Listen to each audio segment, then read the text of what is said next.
오늘 우리에게 주시는 하나님의 말씀은 열왕기상 18장 1절에서 15절까지입니다.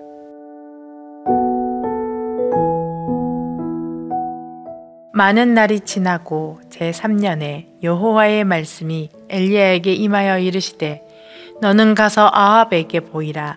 내가 비를 지면에 내리리라. 엘리야가 아합에게 보이려고 가니 그때 사마리아에 기근이 심하였더라. 아합이 왕궁 맡은 자 오바댜를 불렀으니 이 오바댜는 여호와를 지극히 경외하는 자라. 이세벨이 여호와의 선지자들을 멸할 때에 오바댜가 선지자 100명을 가지고 50명씩 굴에 숨기고 떡과 물을 먹였더라. 아합이 오바댜에게 이르되 이 땅의 모든 물 근원과 모든 데로 가자. 혹시 꼴을 얻으리라. 그리하면 말과 노새를 살리리니 짐승을 다 잃지 않게 되리라 하고 두 사람이 두루 다닐 땅을 나누어 아합은 홀로 이 길로 가고 오베다는 홀로 저 길로 가니라. 오베다가 길에 있을 때 엘리야가 그를 만난지라. 그가 알아보고 엎드려 말하되 내 주 엘리야여 당신이시니이까. 그가 그에게 대답하되 그러하다. 가서 내 주에게 말하기를 엘리야가 여기 있다 하라. 이르되 내가 무슨 죄를 범하였기에 당신의 종을 아합의 손에 넘겨 죽이게 하려 하시니까. 당신의 하나님 여호와께서 살아계심을 두고 맹세하노니 내 주께서 사람을 보내어 당신을 찾지 아니한 족속이나 나라가 없었는데 그들이 말하기를 엘리야가 없다 하면 그 나라와 그 족속으로 당신을 보지 못하였다는 맹세를 하게 하였거늘 이제 당신의 말씀이 가서 내 주에게 말하기를 엘리야가 여기 있다 하라 하시나 내가 당신을 떠나간 후에 여호와의 영이 내가 알지 못하는 곳으로 당신을 이끌어 가시리니 내가 가서 아합에게 말하였다가 그가 당신을 찾지 못하면 내가 죽임을 당하리이다. 당신의 종은 어려서부터 여호와를 경외하는 자라. 이세벨이 여호와의 선지자들 죽일 때 내가 여호와의 선지자 중에 100명을 50명씩 굴에 숨기고 떡과 물로 먹인 일이 내 주에게 들리지 아니하였나이까. 이제 당신의 말씀이 가서 내 주에게 말하기를 엘리야가 여기 있다 하라 하시니 그리하면 그가 나를 죽이리이다. 엘리야가 이르되 내가 섬기는 만군의 여호와께서 살아계심을 두고 맹세하노니 내가 오늘 아합에게 보이리라.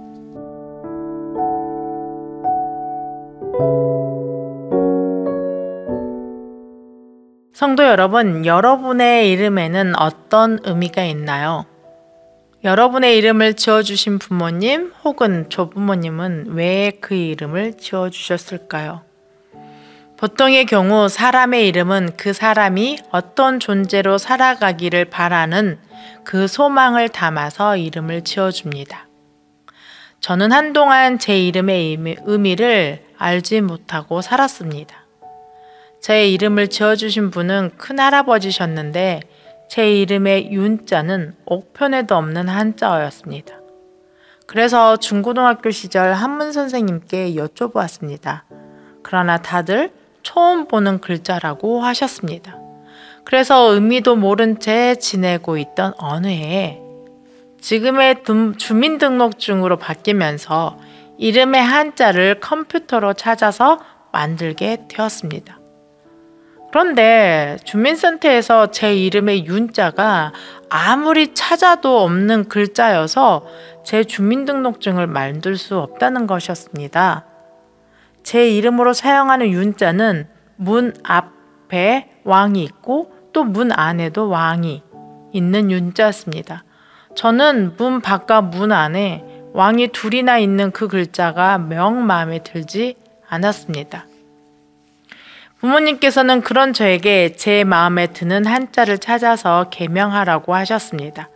그래서 저는 제가 늘 소망하는 저의 삶의 뜻을 품은 한자를 찾아서 개명했습니다. 그 글자가 바로 문 밖에는 물이 흐르고 문 안에 왕이 있는 윤택할 윤자였습니다. 다른 사람들이 윤택한 삶을 살아가도록 돕는 자가 되고 싶은 마음에 선택했던 글자였습니다. 이렇듯 이름에는 그 이름을 가진 사람이 그러한 삶을 살아가는 존재가 되기를 바라는 소망을 가지고 있습니다. 그리고 어떤 이는 그 이름을 가지고 있는 뜻대로 살아가는 사람이 있는가 하면 오히려 그 이름대로 살지 못해서 이름값도 못한다는 말을 듣는 사람이 있습니다. 오늘 우리는 이름이 가지고 있는 뜻대로 살아가는 사람을 본문에서 만날 수 있습니다. 그는 바로 오베드야입니다. 노예처럼 종처럼 섬기다라는 의미를 지닌 동사를 그 어원으로 가지고 있는 오베드야란 이름의 뜻은 여호와를 섬기다는 의미를 내포한 여호와의 종입니다. 한마디로 여호와를 종처럼 섬기는 사람이라는 뜻을 가진 것이 바로 오늘 등장한 오베드야입니다. 그는 참으로 그의 이름답게 살았던 사람입니다. 그는 아합의 왕궁을 맡은 자로서 아합 왕과 둘이서만 물을 찾아 다닐 정도로 고위간직에 있었던 사람이었습니다. 그는 그러한 자신의 위치에서 아합의 비에 맞춰 살면서 자신이 누릴 수 있는 모든 것들을 누리면서 편안하게 살아갈 수 있었던 사람이었습니다. 그런데 그는 자신의 이름답게 살았습니다.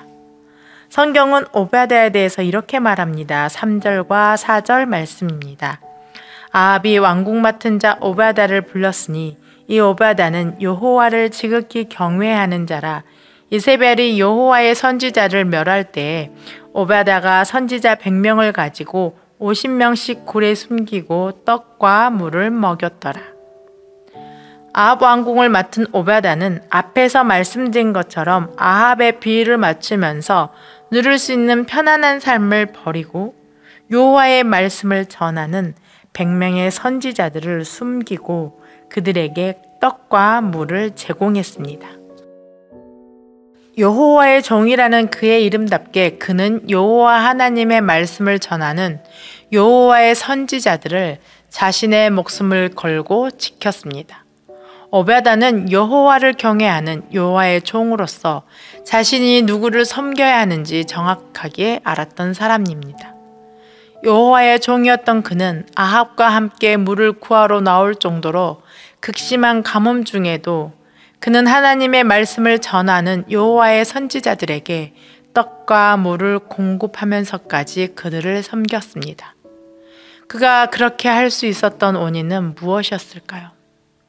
오늘 본문에서 엘리야와 오베드야가 나누는 대화에서 아주 재미있는 것을 발견하게 됩니다. 엘리야가 오베드야에게 아합을 내주라고 말합니다. 8절 말씀입니다. 그가 그에게 대답하여 네 그러하다. 가서 내 주에게 말하기를 엘리야가 여기 있다 하라. 그러나 오베드야는 엘리야를 향하여 나의 주라고 부르고 있습니다.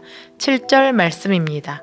오베드야가 길에 있을 때 엘리야가 그를 만난지라. 그가 알아보고 엎드려 말하되 내 주 엘리야여 당신이시나이까. 더 나아가 오베드야는 대놓고 자신을 엘리야의 종이라고 말합니다. 9절 말씀입니다. 이르되 내가 무슨 죄를 범하였기에 당신이 당신의 종을 아합의 손에 넘겨 죽이게 하려 하시나이까.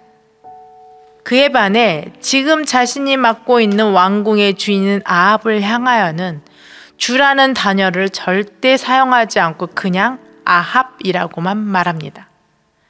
이를 통해 오베드야는 아합의 왕궁을 맡고는 있으나 자신이 진정으로 주인으로 섬기는 대상이 누구인지 정확히 알고 있었음을 알 수 있습니다. 또한 여호와의 종이라는 이름을 가진 오베드야는 여호와의 종이라면 응당 여호와의 선지자들을 자신의 주인으로 섬겨야 한다는 것을 알았던 사람입니다. 그는 여호와의 선지자들을 자신의 주인처럼 섬기는 것이 곧 여호와 하나님을 섬기는 것이라는 사실을 알았던 사람입니다. 그리하였기에 하나님께서 엘리야를 통해 큰 일을 하시는 그 사역에 오베드야를 사용하셨던 것입니다. 사랑하는 성도 여러분, 여러분은 66권의 그 수많은 말씀 중 삶으로 살아내고 싶은 말씀이 있으십니까? 아니, 이 정도면 살아낼 수 있겠다 싶은 말씀이 한 구절이라도 있으십니까? 저에게 소망이 하나 있습니다. 그것은 단 한 구절의 말씀이라도 내 삶으로 살아내 보는 것이었습니다. 그런 소망을 갖고 있던 저에게 이 말씀은 내가 살아낼 수도 있겠다 싶은 말씀을 신대원에 다닐 때 찾았습니다. 그 말씀은 바로 갈라디아서 6장 6절 말씀입니다. 가르침을 받는 자는 말씀을 가르치는 자와 모든 좋은 것을 함께 하라. 이 말씀을 읽은 뒤로 저는 하나님의 말씀을 가르쳐 주시는 교수님들께 학생의 신분으로서 제가 할 수 있는 가장 최선의 것을 하자고 결심하고는 졸업할 때까지 모든 수업에 들어오시는 교수님들에게 예비한 상수를 하루도 빠짐없이 책상 위에 올려놓아 두었습니다. 모든 교수님들이 저의 멘토 교수님께 학생이 무슨 돈이 있다고, 그러니 윤정자매에게 마음을 충분히 알았으니 이제 그만하라고 말씀하셨다라고 합니다. 그때 저를 너무 잘 아시는 멘토 교수님이 그것은 윤정자매의 기쁨이니 그 기쁨을 빼앗지 말고 자매를 위해 더 많이 기도해 주세요라고 하셨다고 하십니다. 그 말씀대로 살아나려고 애썼던 것이 학교를 졸업한 지 어연 11년이 지난 지금까지도 교수님들과 연락을 주고받을 뿐만 아니라 힘든 일이 있을 때면 언제든지 연락드려서 투정도 부리고 급박한 일이 있거나 기도 부탁할 일이 생기면 바로 연락드려서 기도해 주시라고 제일 먼저 연락드릴 수 있는 든든한 저의 기도의 후원자들을 얻게 되는 복을 지금까지 누리고 있습니다. 사랑하는 성도 여러분, 우리는 두 개의 이름을 가지고 살아가는 사람들입니다. 하나는 부모님이 지어주신 이름이요, 또 하나는 바로 예수님을 믿는 믿음으로 얻게 된 그리스도인입니다. 그리스도인이란 예수님을 주인으로 섬기며 그를 따라 살아간다는 의미입니다. 그렇다면 우리는 우리의 주인 되신 주님의 명령을 따라 살아가야 하는 사람들입니다. 그분의 삶을 따라 살아가야 하는 사람들입니다. 그것이 그리스도인이란 이름값을 하는 삶입니다. 여호와의 종이라는 이름을 가진 오베드야는 그의 이름대로 자신의 목숨을 걸고 여호와의 선지자들의 필요를 채우고 그들의 목숨을 살려주는 삶을 살았습니다. 그렇다면 우리를 사랑하시기에 십자가에서 자신의 전부를 내어주신 예수님을 주님으로 섬기며 따른다는 의미를 지닌 그리스도인이라는 이름을 가진 자답게 우리는 모든 사람을 사랑해야 합니다. 사람을 구별하고 구분해서 사랑하지 않고 모두를 사랑해야 합니다. 나의 필요를 채워주시는 주님을 따라 아주 작은 것이라도 나의 것을 나누면서 그 사랑을 표현해야 합니다. 그리고 곁에서 여러 모양으로 여러분들이 주의 말씀을 따라 살아갈 수 있도록 돕는 많은 사람들에게 감사의 마음을 전하십시오. 그들은 하나님이 보내주신 하나님의 사람들이요, 하나님의 선물들이니 소중하게 여기십시오. 그들의 기도와 격려와 위로, 그리고 진실한 권면이 여러분을 주의 나라에 이르게 할 때까지 힘이 되어줄 것이기 때문입니다. 함께 기도하시겠습니다. 우리의 진정한 주인이 되시는 하나님 아버지, 우리를 죄에서 구원하여 주시고 우리에게 하나님의 소망을 주사 그 뜻대로 살아가는 하나님의 사람들로 불러주시니 감사합니다. 그러나 주님, 우리의 연약함이, 우리의 안일함으로 인해 주님이 주신 그 소망의 길을 따라 살아가지 못할 때가 많았음을 고백합니다. 우리를 불쌍히 여기사 주여 용서하여 주옵소서. 주님, 주께서 우리에게 주신 그리스도인이란 이름을 가지고 있는 그 뜻대로 살아가게 하시고 우리를 통하여 이 땅 가운데 이루고자 하시는 하나님의 소망을 성취해가는 우리가 되게 하옵소서. 우리의 삶을 통하여 사랑을 실현하고 나누며 베푸는 삶을 살아가도록 도와주시옵소서. 특별히 우리를 주의 말씀 안에서 세워가기 위해 주의 말씀을 전하시는 위임 목사님께 은혜를 더하여 주사 건강을 지켜주시고 하나님의 놀라운 말씀을 그 입에 두시고 우리로 하여금 그 말씀을 경청하여 하나님의 뜻을 깨닫고 살아가는 은혜가 있게 하옵소서. 오늘 하루 자신을 주인으로 삼으라고 외치는 모든 세상의 소리에 귀를 닫고 온전히 주의 말씀을 따라 하나님만을 주인으로 모시고 살아가는 저희 모두가 되게 하옵소서. 감사를 드리며 우리의 온전한 주인이 되시는 예수님의 이름으로 기도드립니다. 아멘. 오늘 주신 말씀에 따른 더 깊은 묵상과 기도를 이어가시기 바랍니다.